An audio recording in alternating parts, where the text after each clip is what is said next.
الحمد لله الذي خلق الإنسان والصلاة والسلام على عبده الذي فضله بالعلم والإعجاز والبيان وعلى سائر أهله وأصحابه صلاة قائمة على ممر الزمان أما بعد. مولانا احمد شاہ صاحب نے پوچھا ہے کہ کون کون سے عیوب کے ہوتے ہوئے جانوروں کی قربانی جائز نہیں ہے. یہ مسئلہ ذہن میں رکھیے گا کہ جو قربانی کا جانور ہے نا، یہ چونکہ اللہ کی بارگاہ میں پیش کیا جاتا ہے تو اس لیے اس میں جو ہے نا عیوب نہیں ہونے چاہیے، عیوب سے پاک ہونا چاہیے. بالکل بہتر تو یہ ہے.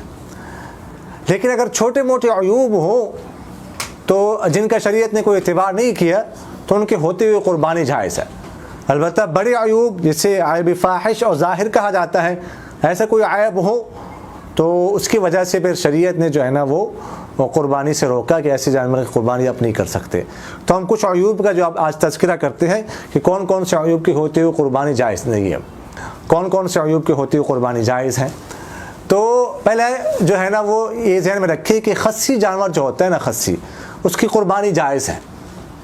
جانور کو خصی کرنا یہ کوئی عیب کی بات نہیں ہے بلکہ یہ حسن ہے، اور اس کی وجہ سے جو ہے نا وہ جانور کی جو جانور کا گوشت ہے اس میں جو بدبو وغیرہ ہوتی ہے وہ ختم ہو جاتی ہے، جانور کا گوشت لذیذ ہو جاتا ہے. تو خصی جانور کی قربانی جائز ہے. اسی طرح اگر کوئی جانور ایسا ہو کہ اس کے شروع سے ہی خصیتیں نہ ہو، یا ایک خصیہ جو ہے وہ جائز ہو جائے اور ایک خصیہ ضائع ہو جائے، تو اس صورت میں بھی قربانی جو ہے وہ جائز ہے، اس میں کوئی حرج نہیں ہے. دوسرا جو ہے نا، اگر کوئی جانور اس طرح لنگڑا ہو کہ جو ایک وہ پاؤں بالکل زمین پہ نہ رکھ سکتا ہو، زمین پہ نہ رکھ سکتا ہو، تو اس کی قربانی بھی جائز نہیں ہے. البتہ اگر اتنا لنگڑا ہے کہ وہ پاؤں زمین پہ رکھ سکتا ہے، رکھ کر چلتا ہے، ٹھیک ہے، یا قربان گاہ تک جو ہے نا وہ آ سکتا ہے، تو اس صورت میں اس کی قربانی جائز ہے، کر سکتے ہیں. جس جانور کا ایک پاؤں کٹ گیا ہو تو اس جانور کی قربانی بھی جو ہے وہ جائز نہیں ہے، یا جانور کی قربانی نہیں کر سکتے. ایسا کانا کہ جس کا کانا پن بالکل ظاہر ہو، اس کی قربانی بھی جائز نہیں ہے. البتہ اگر کانا پن ظاہر نہیں ہے، تھوڑا بہت کھانا ہے، تو اس کی قربانی جو ہے وہ جائز ہے، کر سکتے ہیں. ایسا جانور جو اتنا کمزور ہو چکا ہو کہ جس کی وجہ سے اس کی ہڈیوں میں گودا باقی نہ رہا ہو، اتنا کمزور ہو، تو اس کی قربانی بھی جائز نہیں ہے. البتہ اگر اتنا کمزور نہیں ہے تو بھی اس کی قربانی جائز ہے. اس طرح ایسا جانور جس کو ایسی خارش لگی ہو کہ جس کی وجہ سے وہ بہت کمزور ہو چکا ہو، بالکل دبلا کمزور ہو چکا ہو، تو اس کی قربانی بھی جائز نہیں ہے.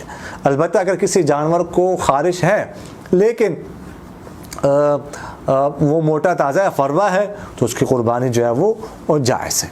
اسی طرح اگر کوئی جانور ایسا ہو کہ جس کی پیدائشی سینگ نہ ہو، یا پیدائشی سینگ چھوٹے چھوٹے ہو، یا سینگ تو ہو لیکن ٹوٹ گئے ہو درمیان سے، تو اس کی قربانی بھی جائز ہے.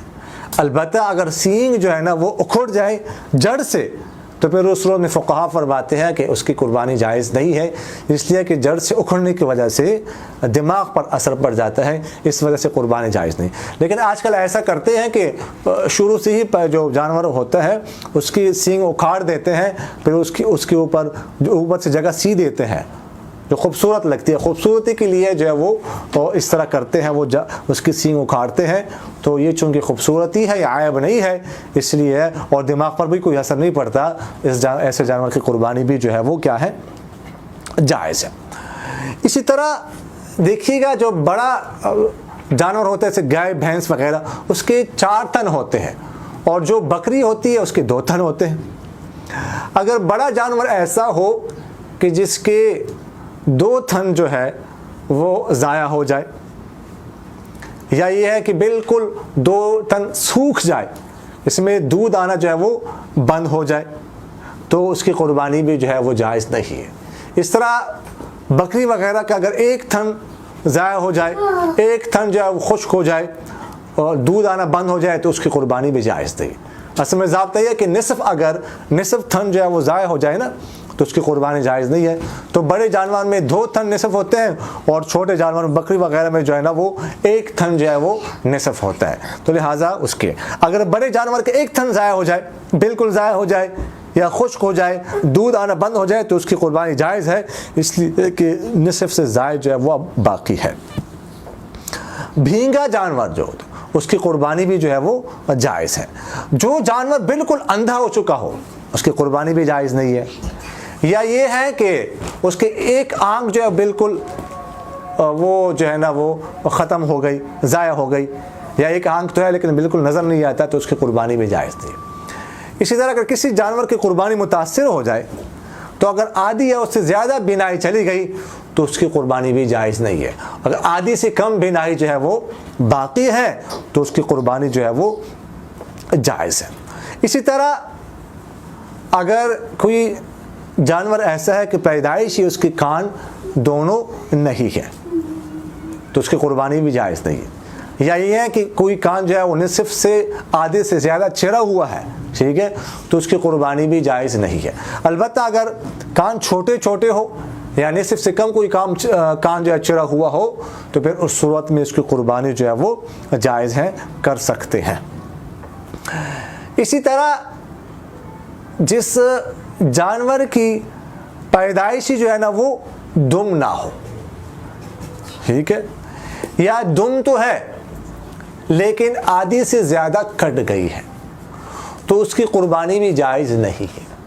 اگر کسی جانور کی دم جو ہے نا پیدائشی چھوٹی ہو تو جائز ہے اس کی قربانی, یا آدھی سے کم جو ہے وہ ضائع ہو گئی ہو تو اس کی قربانی بھی جائز ہے, کر سکتے ہیں. اسی طرح جو ہے نا وہ دمبی کی جو چکتی ہوتی ہے اس کا بھی جو ہے نا وہ یہی حکم ہے. البتہ دمبی کی چکتی کے اوپر ایک چھوٹی سی دم سی ہوتی ہے, ٹھیک ہے, اس کا کوئی اعتبار نہیں ہے, وہ ہو یا نہ ہو اس کی قربانی جو ہے وہ کیا ہے, جائز ہے, اس کا اعتبار شریعت نے نہیں کیا. جس جانور کی ناک کٹی ہوئی ہو تو اس کی قربانی بھی جائز نہیں ہے. البتہ ناک وغیرہ میں اگر سوراخ کیا گیا ہو کوئی چیز وغیرہ ڈالنے کے لیے تو اس صورت میں اس کی قربانی جائز ہے, یہ کوئی عیب نہیں ہے. جس جانور کی زبان نہ ہو یا زبان آدھی سے زیادہ کٹی ہوئی ہو جس کی وجہ سے وہ چارہ نہ کھا سکتا ہو اس کی قربانی بھی جائز نہیں ہے. البتہ اگر زبان آدھی سے کٹی ہوئی ہے لیکن چارہ وغیرہ وہ صحیح طریقے سے کھا سکتا ہے تو اس صورت میں پھر اس کی قربانی جو ہے وہ جائز ہے. جس جانور کے دانت نہ ہو یا دانت ہو لیکن نیچے جو ہے نا وہ کیا ہوگا, گس گئے ہو جس کی وجہ سے وہ چارہ نہ کھا سکتا ہو تو اس کی بھی قربانی جائز نہیں.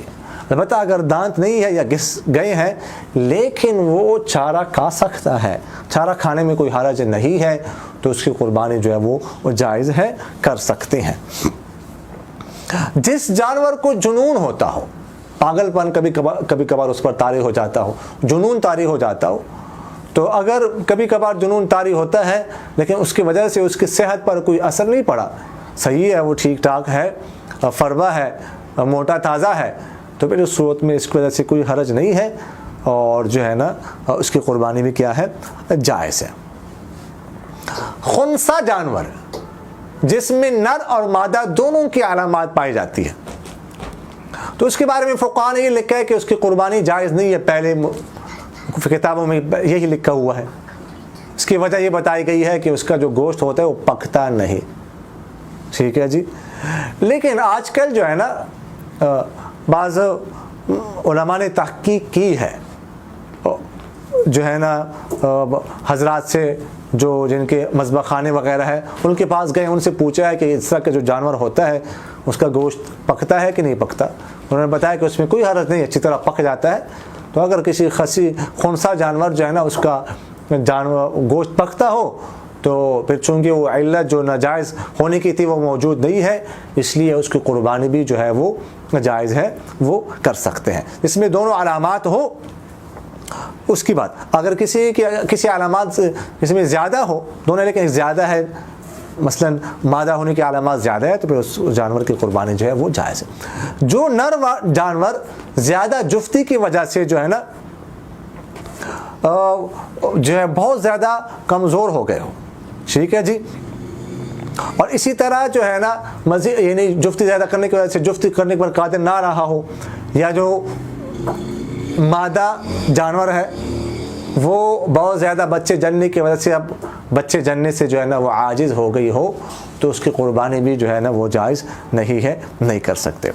اگر کسی جانور کا عضو تناسل جو ہے وہ کٹ جائے تو اس کی قربانی جائز ہے، اس لیے کہ ہم نے ابھی عرض کیا کہ خصیتین اگر دونوں بھی ضائع ہو جائے تو بھی جائز ہے، تو یہ کوئی عائب نہیں ہے، اس کو کر سکتے۔ جلالہ جانور جو بالکل گندگی کھاتا ہو، جس کی وجہ سے اس کے گوشت میں جو ہے نا وہ بدبو پیدا ہو گئی ہو، اس کی قربانی بھی جائز نہیں ہے۔ البتہ فقہا فرماتے ہیں کہ ایسے جانور کو اگر باندھ لیا جائے اور پھر کچھ دن چارہ کھلایا جائے، چارہ کھانے کی وجہ سے اس کے گوشت میں جو بدبو ہے وہ ختم ہو جائے، پھر اس کی قربانی جائز ہے، اس کی قربانی جو ہے وہ کر سکتے ہیں۔ اور اسی طرح جو ہے جو مادہ جانور ہوتا ہے نا، مادہ جانور، تو اس کی قربانی نر کی بنسبت زیادہ افضل ہے۔ یہ فقہا نے فرمایا کہ اس کی قربانی جو ہے نا وہ نر کی بنسبت افضل ہے، وہ کر سکتے ہیں۔ اور وہ جو ہے نا یعنی بکری کی قربانی بکری کے بنسبت زیادہ افضل ہے، اور اس کو فقہا نے جو ہے یہ لکھا ہے۔ تو یہ میں نے مختصراً آپ سے جو ہے نا کچھ عیوب جو ہے نا وہ ذکر کر دیے۔ بعض عیوب ایسے ہیں جن کی وجہ سے جو ہے نا وہ قربانی نہیں ہوتی، لیکن بعض عیوب ایسے ہیں کہ جن کی وجہ سے قربانی ہو جاتی ہے، شریعت نے اس کا اعتبار نہیں کیا۔ اقول قولی ھذا استغفر اللہ لی ولکم ولسائر المسلمین فاستغفروہ انہ ھو الغفور الرحیم۔